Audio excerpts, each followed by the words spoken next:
everyone, today you are here with me on UPSC Utkarsh YouTube channel, जहां पे हम पढ़ने वाले हैं आज यानी कि 25 मई 2026 का करंट अफेयर्स।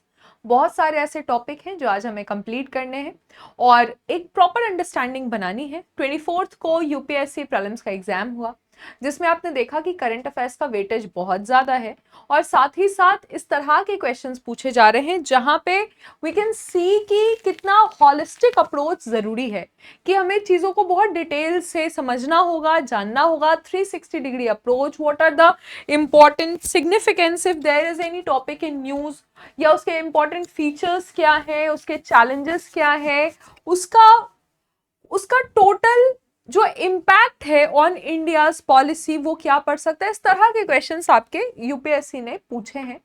तो हमारा मेन एजेंडा यही होगा कि हम यूपीएससी के अप्रोच से अपनी तैयारी को आगे स्टार्ट करें। ठीक है, तो आज का जो पहला टॉपिक है वो है 8th इंडिया फ्रांस। ठीक है, इंडिया और फ्रांस के बीच में, ध्यान से देखिएगा, इंडिया और फ्रांस के बीच में अभी 8वां मेरीटाइम कोऑपरेशन डायलॉग साइन किया गया है। मेरीटाइम कोऑपरेशन डायलॉग साइन किया गया है, राइट। अब इसको आप देखें, इंडिया और फ्रांस के बीच में ये मीटिंग हुआ है, 8वां इंडिया और फ्रांस मेरीटाइम कोऑपरेशन डायलॉग। सबसे पहली बात है कि ये कहाँ पे हुआ है। अगर ये साइन किया गया है तो ये कहाँ हुआ है? ये पेरिस में हुआ है।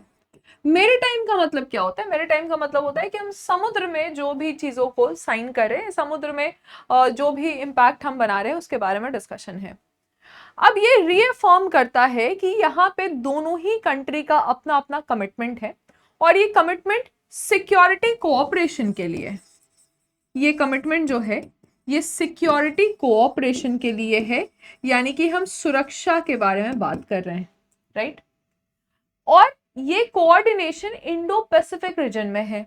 ये कहाँ पे ये लोग सारे डिस्कशन करेंगे? तो ये इंडो पैसिफिक रीजन है जहां पे ये डिस्कशन चलेगा। ठीक है, इंडो पैसिफिक रीजन जहां पे ये दोनों देश आकर मीटिंग करें। ये मीटिंग पेरिस में हुई है और हम अपनी साझेदारी को यहाँ पे डिस्कस कर रहे हैं कि we are going to discuss on various other issues. तो दोनों कंट्री का जो कोऑपरेशन है वो सबसे पहले इन चीजों पे डिस्कशन है, पायरेसी पे है, राइट। तो ये लोग पायरेसी पे डिस्कशन कर रहे हैं। फिर नेक्स्ट है कि यहाँ पे बात टेररिज्म को लेकर भी आ रही है कि मेरीटाइम, अगर किसी का शिप है और उस पर कोई अटैक हो जाता है तो मेरीटाइम टेररिज्म को लेकर भी यहाँ पे डिस्कशन हुआ है। इसके अलावा ट्रैफिकिंग को लेकर डिस्कशन है कि जो लोगों का ह्यूमन ट्रैफिकिंग होता है, लोगों का स्मगलिंग किया जाता है, इसको लेकर डिस्कशन है। और है इलीगल फिशिंग। तो यहाँ पे इलीगल फिशिंग की बात भी की जा रही है, इलीगल फिशिंग की भी बात की जा रही है, राइट। तो ये सारे डिस्कशंस यहाँ पे देखने को मिल रहे हैं। अब ये जो डिस्कशंस हैं, इनके जो विजन है वो फ्री, ओपन, इंक्लूसिव है और रूल बेस्ड डिस्कशन है। तो आपके दिमाग में आएगा कि फ्रांस का इंडो पैसिफिक से क्या लेना देना है। तो आप इसको इस तरह से समझ सकते हैं कि बहुत सारे ऐसे आइलैंड्स हैं जो अभी भी फ्रांस के टेरिटरी में है ना। तो हमें ये जानना है कि कौन कौन से आइलैंड हैं जो फ्रांस के टेरिटरी में हैं। फ्रेंच टेरिटोरीज अभी भी हैं। जैसे अभी कुछ दिन पहले आपने न्यू कैल्सिडोनिया का नाम सुना होगा। पैसिफिक ओशन में न्यू कैल्सिडोनिया, फ्रेंच पॉलिनेशिया और वैलिस एट फुटूना इसका नाम है, ये सब फ्रांस के ही टेरिटरी हैं। ठीक है, न्यू कैल्सिडोनिया, ठीक है। उसके बाद वैलिस डी फुटून, ठीक है, वैलिस डी फुटूना आप इसको लिख सकते हैं। और एक पॉलिनेशिया भी है, ये पैसिफिक रीजन में है, ये पैसिफिक ओशन में फ्रांस की टेरिटरी है। और अगर आप देखेंगे इंडियन ओशन में, क्या इंडियन ओशन में भी फ्रांस की कोई टेरिटरी है?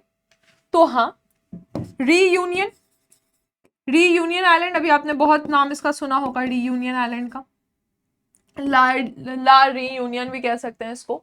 फिर एक माउटे आइलैंड है, स्कैटर्ड आइलैंड है, स्कैटर्ड ठीक है, माउटे, ये सब है इंडियन ओशन में, लेकिन अभी भी ये फ्रांस के अंदर है। फ्रांस का ही French southern and Antarctic territories भी है, जिसको ये French southern and Antarctic territories AT कहते हैं।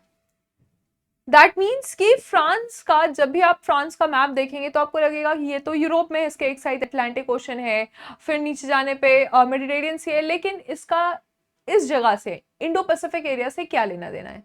तो there are so many of islands.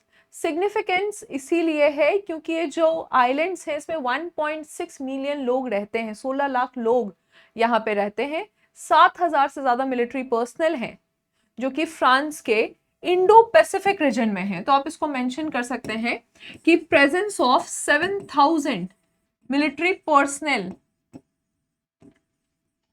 Of France in Indo Pacific region, right. और citizen 1.6 million citizen. Hence, France is taking interest in Indo-Pacific region, और इसके लिए बेस्ट जो France के पास जगह है, बेस्ट जो इनके एलाइज हैं वो इंडिया है, right. Clarity with the first topic? If there is any problem tell me in the comment section. Next discussion हमारा है कि इथेनॉल ब्लेंडिंग को लेकर आजकल बहुत काम चल रहा है, ये डिस्कशन हमने कर लिया है। नेक्स्ट डिस्कशन है कि आजकल इथेनॉल ब्लेंडिंग को लेकर बहुत सारी बातें चल रही हैं। तो standard for E30 and DME blended LPGs की बात चल रही है। तो पहले आप इसको ये चेक करेंगे कि इसके लिए हमारे पास एक संस्थान है जिसका नाम है bureau of Indian standards, bureau of Indian standards, right. ये है BIS। तो ब्यूरो ऑफ इंडियन स्टैंडर्ड ने नोटिफाई किया है कि हमारे पास एक टेक्निकल स्पेसिफिकेशन होना चाहिए फॉर पेट्रोल ब्लेंडिंग, तो अब E22, E25, E27 and E30, now finally we are in fuel blend E22, E25, E27, E30, ठीक है, यहां तक हम आ गए हैं। और ये क्या है? तो 30% ब्लेंड ऑफ इथेनॉल। इथेनॉल का मतलब क्या हुआ? C2H5OH, ये इथेनॉल है in petroleum, right, in petroleum. तो इथेनॉल ब्लेंडिंग का मतलब है कि वी आर मिक्सिंग इथेनॉल, एक बायोफ्यूल है इथेनॉल, जो कि हमको अलग अलग जगह से मिल सकता है। कहां से? तो शुगर केन से मिल सकता है, राइट, मेज से मिल सकता है, या लाइफ स्टॉक फीडर से मिल सकता है। तो ये सब जगह से हमको ये मिलेगा, और हम इसका ब्लेंडिंग कर रहे हैं कन्वेंशनल पेट्रोलियम में। हम इसका ब्लेंडिंग कर रहे हैं कन्वेंशनल पेट्रोलियम में। E22, E25, E27, E30, ये सारे ब्लेंडिंग के इसके मात्रा है जिसका इस्तेमाल किया जा रहा है। जब भी इस तरह की कोई बात होगी तो वो कौन से मंत्रालय के अंदर आएगा? जैसे ये ब्यूरो ऑफ इंडियन स्टैंडर्ड के द्वारा फिक्स किया गया है, ये सब कुछ ministry of petroleum and natural gas के अंदर आ जाएगा, राइट। तो it will come under the ministry of petroleum and natural gas. अब यहां पे आपने DME का नाम सुना। एक और बात जो हम यहां पे सुन रहे हैं वो है कि आखिर ये DME क्या है? What is this DME? DME का मतलब होता है डाई मिथाइल ईथर, ठीक है, डाई मिथाइल ईथर, ये है DME।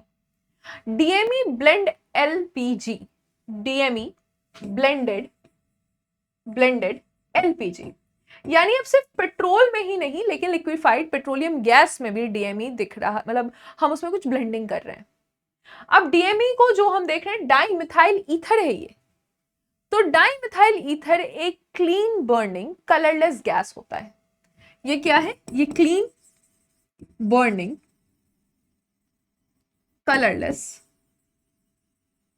Gas, clean burning colourless gas, जो कि रूम टेम्परेचर पे जो कि रूम टेम्परेचर पे काम कर रहा है, और ये मॉडरेट प्रेशर, मॉडरेट प्रेशर भी बना रहा है, राइट, जिससे स्टोर करना, ट्रांसपोर्ट करना इजी हो जाता है। अगर एक मॉडरेट प्रेशर में ये मेंटेन हो पा रहा है तो it is easy to store it and it is easy to transport it. Why? Because ये अपना मेंटेनेंस, ये इसका जो भी स्टेट ऑफ मैटर है वो रूम टेम्परेचर और मॉडरेट प्रेशर पे भी मेंटेन्ड है। अब ये प्रोड्यूस कहां से होता है? ये प्रोड्यूस होता है कोल गैसिफिकेशन से। ये प्रोड्यूस होता है कोल गैसिफिकेशन से, यानी कि कोयला में हम देख रहे हैं कि उसको जब इसका प्रोसेसिंग होता है तो उसमें जो गैसिफिकेशन निकलता है वहां से ये प्रोड्यूस हो रहा है। इसके अलावा ये जो नेचुरल गैस है, ये जो नेचुरल गैस है, ये बायोमास गैसिफिकेशन से भी बन रहा है। That means when we are carrying out the process of decomposition, तो ये उस समय बायोमास गैसिफिकेशन से भी ये बन रहे हैं। ठीक है, when we are processing the biomass of या फिर when we are decomposing the bio waste, तो ये चीज चल रहा है, राइट। तो मेजर टू पाथवे जो है, इनडायरेक्ट रूट, सिन गैस से हम मिथेनॉल बनाते हैं और सिन गैस मिथेनॉल से फिर डीएमई बनता है। तो एक तरीका क्या है इसको बनाने का कि सिन गैस, इससे जो गैस निकलता है इससे मिथेनॉल यानी कि CH3OH बन सकता है, और ये मिथेनॉल से फिर क्या होता है, ये मिथेनॉल से फिर डीएमई बनता है, राइट। और इसका एक और रूट है, दूसरा रूट क्या है, जो डायरेक्ट रूट है, कि हम सिन गैस से डायरेक्टली एक रिएक्टिव कैटलिस्ट प्रोसेस से डीएमई बना सकें। तो we are using a reactor catalyst process, और ये जो रिएक्टर कैटलिस्ट प्रोसेस है वहां पे हम सीधे सिन गैस से डीएमई बना सकें, right. So this is happening, यहां पे ये आपको दिख रहा है।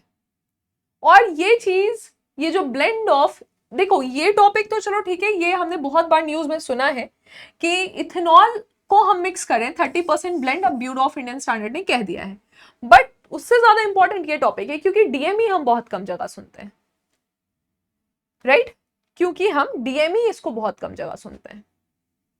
ओके, हमारा थर्ड टॉपिक है women in environment. Women in environment के हम गवर्नेंस की बात कर रहे हैं, एनवायरमेंटल गवर्नेंस की बात कर रहे हैं कि हमने प्रकृति के लिए, अपने वायुमंडल के लिए जो काम किया है, अपने सॉइल के लिए जो काम किया है, नॉइज पोल्यूशन के अगेंस्ट जो काम किया है, तो उसमें महिलाओं का योगदान कितना है। अभी हाल ही में गोल्ड मैन एनवायरमेंटल अवार्ड मिला, जिसमें 6 विमेन विनर हैं 2026 में। वो विमेन जो कि ग्रास रूट लेवल पे एनवायरमेंट का प्रोटेक्शन कर रही हैं और रीजनरेशन का काम कर रही हैं। सो द थिंग इज कि 2026 गोल्ड मैन यहां पे एनवायरमेंट अवार्ड है,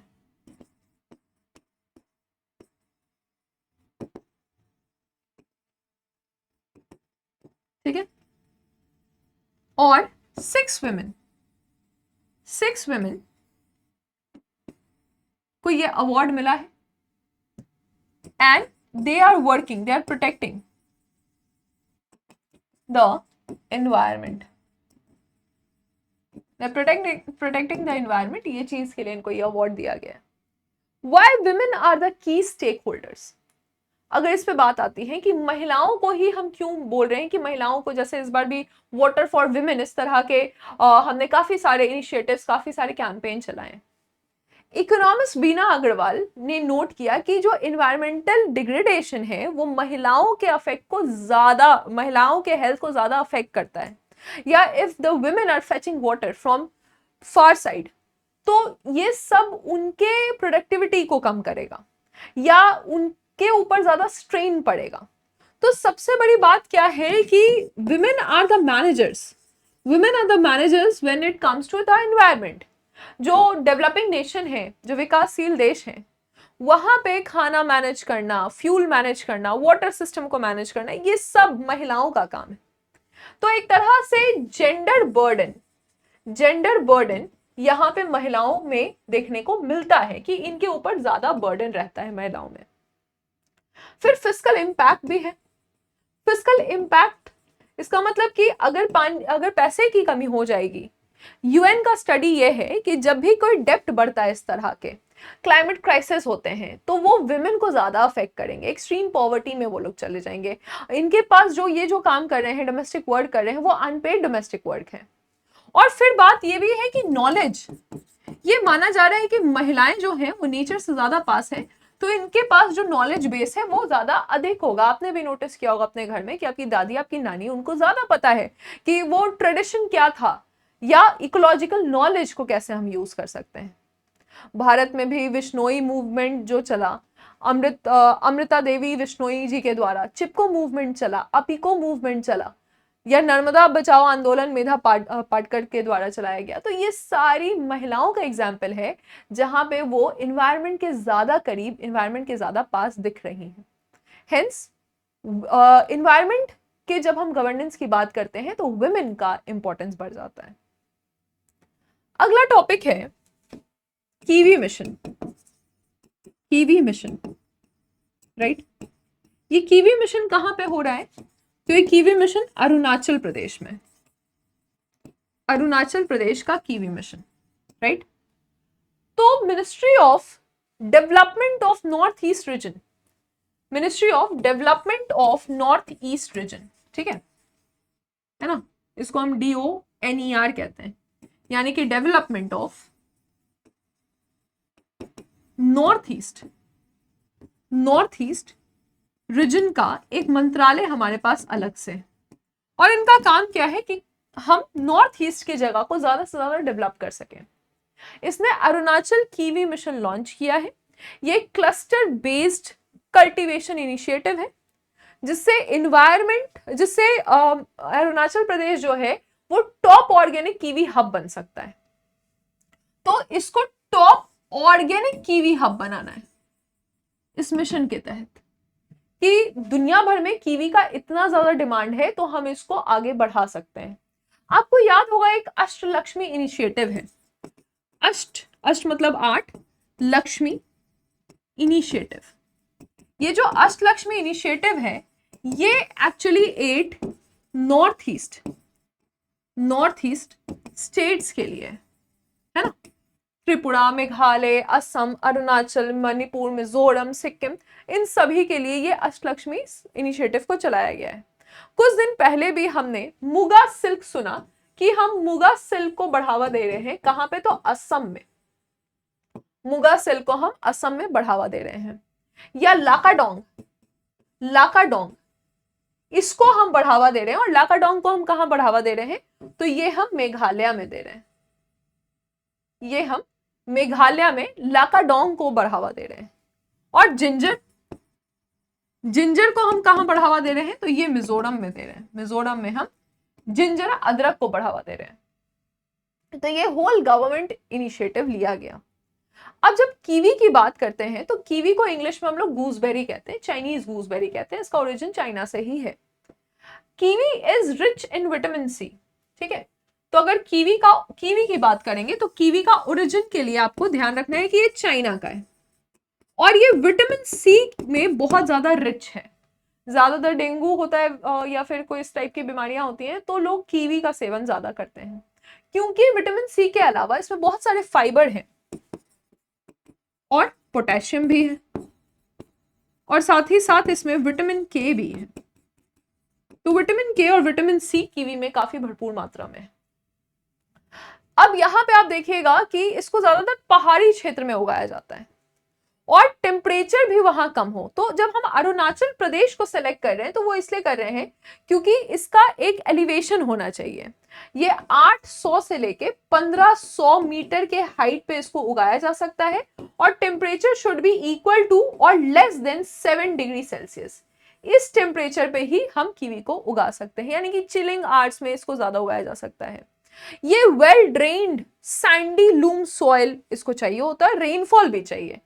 ठीक है, तो रेनफॉल चाहिए, लेकिन पहाड़ी क्षेत्र पे है तो ये वेल ड्रेन्ड रहेगा, यानी कि बारिश होगी लेकिन रुकेगा नहीं पानी, जैसे शुगर केन में पानी रुकता है या राइस में पानी रुकता है, वैसा नहीं होगा, ये पूरा पानी ड्रेन हो जाएगा। ठीक है, तो soil should be well drained,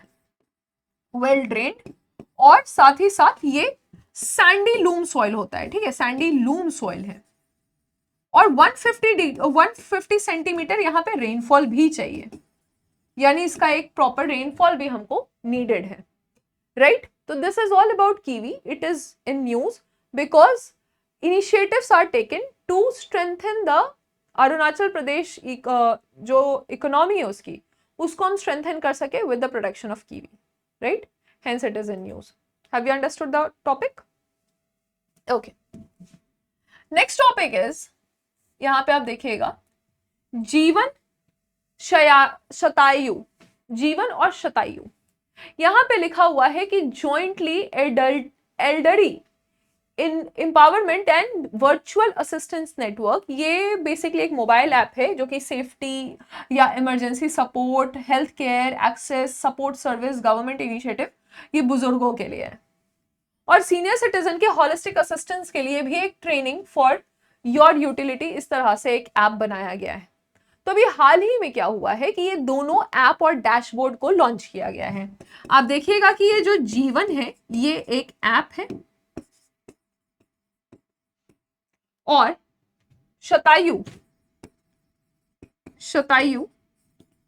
ये एक डैशबोर्ड है।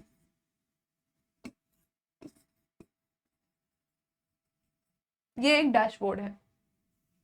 Ministry of social justice and empowerment, ठीक है, ministry of social justice and empowerment के अंदर ये आएगा, सामाजिक कल्याण और सशक्तिकरण मंत्रालय के अंदर ये आएगा।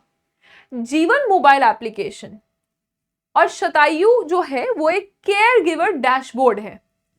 इसका काम एक वर्कशॉप नई दिल्ली में जब ये किया गया तो इसको लॉन्च किया गया। फुल फॉर्म आपको दोनों के पता होने चाहिए, जॉइंट एल्डरली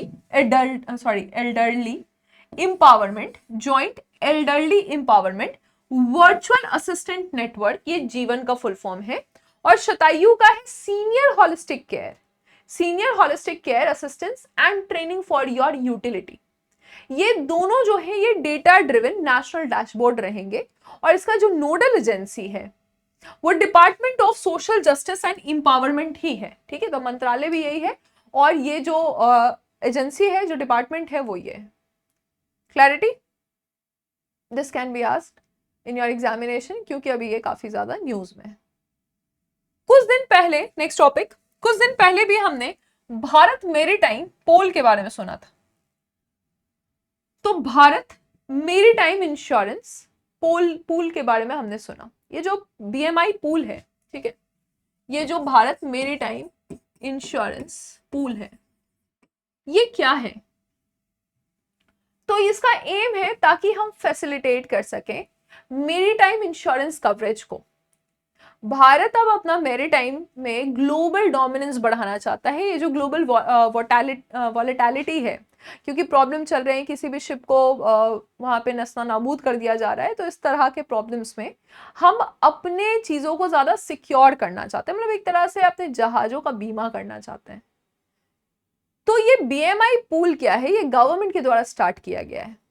ये मेरीटाइम इंश्योरेंस दे रहा है। इसका कैपेसिटी है कि इसमें हम करीबन 1.5 बिलियन यूएस डॉलर तक का खर्चा कर सकते हैं, एक सोवरेन गारंटी भी दे सकते हैं। और यहाँ पे डिपार्टमेंट कौन सा है? तो ये मिनिस्ट्री ऑफ फाइनेंस है। यहाँ पे कंफ्यूजन हो सकता है आपको, जैसे आपने देखा होगा कि इस बार भी यूपीएससी ने काफी बार मिनिस्ट्रीज पे क्वेश्चन पूछा है, तो मिनिस्ट्री ऑफ फाइनेंस ये है, राइट। तो भारत ने ये फ्लैगशिप इनिशिएटिव लिया है, और ये जो है ये pool administrator general insurance corporation of India GIC के द्वारा इसको गवर्न किया जाएगा। इसका नीड ये है कि ग्लोबल वॉलेटिलिटी को देखते हुए, मिडिल ईस्ट के टेंशन को देखते हुए, drastic increase in maritime task को देखते हुए इसको अभी लॉन्च किया जा रहा है, right. Okay okay guys, so this will be all. आज इतना ही टॉपिक है आपके पास, और रोज सुबह आपको एक काम करना है, daily every day, Monday to Saturday, ठीक है, from Monday to Saturday you have to stay tuned on UPSC Utkarsh channel at 8 AM। ये आपका DCA डेली करंट अफेयर्स का क्लास है जो कि मैं आपको रोज करवा रही हूँ, ताकि हम किसी भी टॉपिक को प्रॉपर तरीके से, सिंपल ल्यूसिड तरीके से समझ सके और उसमें जो भी चीजें हैं उसका एक नोट्स बना सके। ये आपका करंट अफेयर्स का होलिस्टिक 360 डिग्री अप्रोच नोट होगा। तो इसके लिए आपको यूपीएससी उत्कर्ष के यूट्यूब चैनल पे आना है रोज सुबह 8 बजे। प्लीज इसको मिस मत कीजिएगा। और इससे आप जो भी न्यूज़पेपर पढ़ते हैं, इंडियन एक्सप्रेस, द हिंदू, या चाहे आप लाइव मिनट सोच रहे हैं, PIB देख रहे हैं, या संसद टीवी का कोई न्यूज़ देख रहे हैं, वो सब का एक एनालिटिकल व्यू आपको इस सेशन में मिल जाएगा। Thank you for the class. All the very best. जय हिंद।